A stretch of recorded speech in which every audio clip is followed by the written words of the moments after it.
Enkuyanja y'abantu okuruga mu madini gona akasheshekera izuba bachera kwetaba omukwiruka omuhoro yo kurondana sente miliyoni 50 ezo kumaririza enju ya district Kadhi wa Mbarara.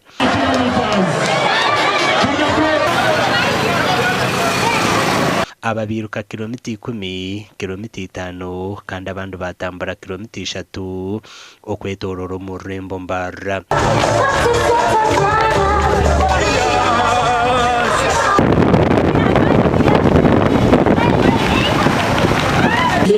Okwirukangira obusiramu hawe ikintu okwirukangira obusiramu itwe nk'abasiramu nadara ba youth tukarugayo twasharaho tutandike projects z'obusiramu mu projects ezo tukagereka tutandike n'enju ya Kadhi cyatuyambitwe nk'abantu kugira abasiramu bagenzi bito mu society yitu na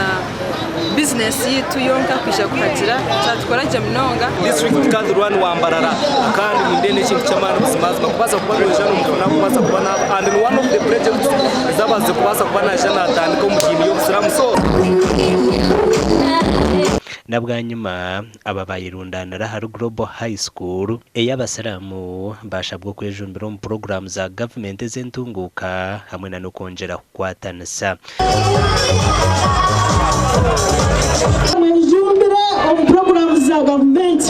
nk'abasiramu nk'abacyara n'abantu mwena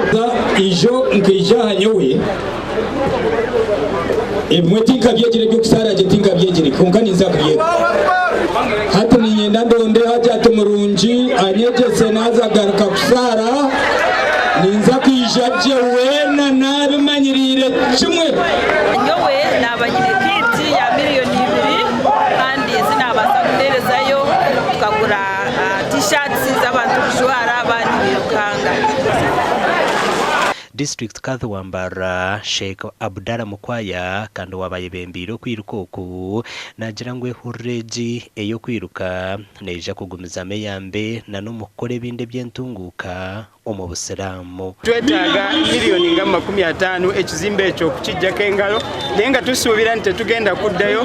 kuba Kadhi ndala nga tuli ku kizimbe ekyo kujja kukola ebirala